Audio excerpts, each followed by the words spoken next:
नमस्ते दोस्तों और हृदय ज्ञान बाय राकेश में मेरे सभी प्रिय दर्शकों का एक बार फिर से हार्दिक स्वागत है।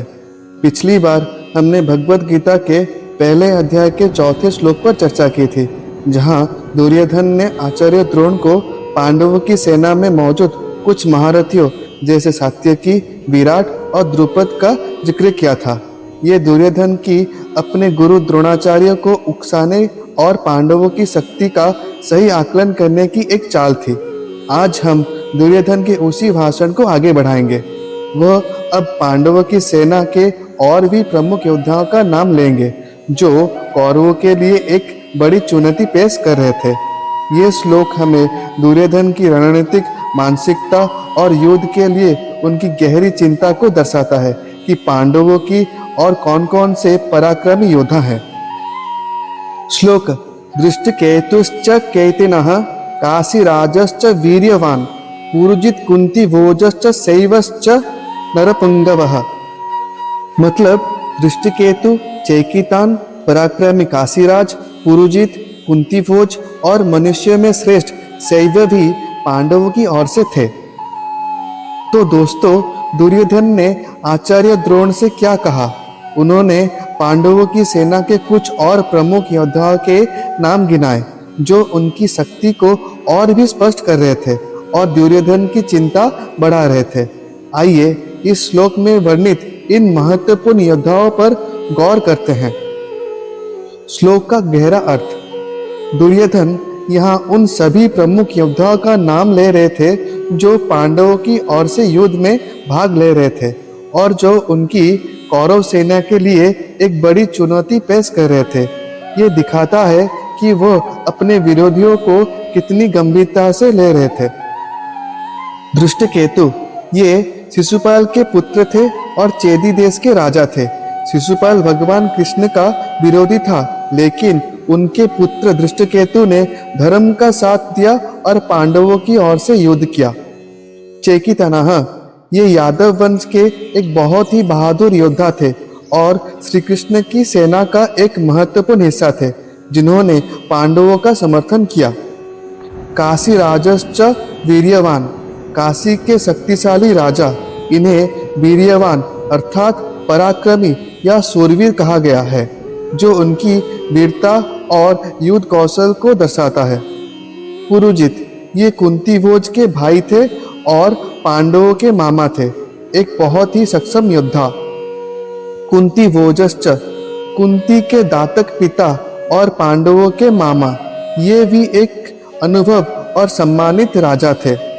शैवश्च नरपुंगवः, शैव एक महान राजा थे और उन्हें नरपुंगवः यानी मनुष्य में श्रेष्ठ या पुरुषों में उत्तम कहा गया है। ये उनकी उच्च स्थिति और युद्ध में उनकी क्षमता को दर्शाता है। वह युधिष्ठिर के ससुर भी थे। इन सभी योद्धाओं का नाम लेकर दुर्योधन आचार्य द्रोण को ये याद दिला रहे थे कि पांडवों के पक्ष में केवल कुछ प्रमुख लोग ही नहीं, बल्कि कई शक्तिशाली और अनुभव राजा और योद्धा थे जो उन्हें कड़ी चुनौती देंगे। ये उनकी चिंता का एक और संकेत है कि पांडवों की शक्ति को कम नहीं आंका जाना चाहिए।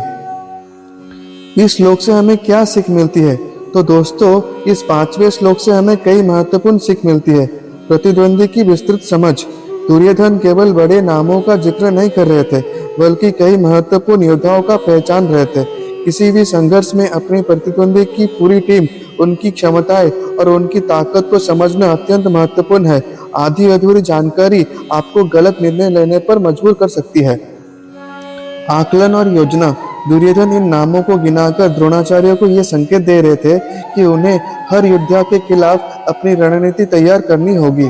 जीवन में भी जब हम किसी चुनौती का सामना करते हैं तो हमें उसकी गंभीरता का सही आकलन करना चाहिए और उसके अनुरूप विस्तृत योजना बनानी चाहिए। भीतरी बेचैनी का संकेत। दुर्योधन अपनी सेना के योद्धा का व्याख्यान करने से पहले पांडवों की सेना के योद्धाओं को क्यों गिना रहे थे? ये उनकी भीतरी असुरक्षा और बेचैनी का एक और संकेत है। उन्हें लग रहा था कि शायद कौरव सेना अभी भी पांडवों की शक्ति को पूरी तरह समझ नहीं पा रही है। ये श्लोक दिखाता है कि दुर्योधन केवल मौखिक रूप से बात नहीं कर रहे थे, बल्कि युद्ध की स्थिति का गहन विश्लेषण कर रहे थे। वह ये सुनिश्चित करना चाहते थे कि द्रोणाचार्य और उनकी पूरी सेना युद्ध को हल्के में ना ले। तो दोस्तों, ये था भगवत गीता के पहले अध्याय के 5वें श्लोक का विस्तृत विश्लेषण। आशा है कि आपको ये जानकारी पसंद आई होगी और आपके हृदय में ज्ञान की नई किरण जगी होगी। अगले वीडियो में हम दुर्योधन द्वारा बताए गए पांडव पक्ष के और भी कई महारथियों के बारे में जानेंगे। जुड़े रहिए हृदय ज्ञान बाय राकेश के साथ, जहां हम गीता के अमृत को मिलकर पिएंगे। अगर आपको ये वीडियो पसंद आया हो तो इसे लाइक करें, शेयर करें और हमारे चैनल को सब्सक्राइब करना ना भूलें। आपके मन में इस श्लोक या गीता से संबंधित कोई भी प्रश्न हो तो कमेंट बॉक्स में जरूर पूछें। जय श्री कृष्ण, जय जगन्नाथ।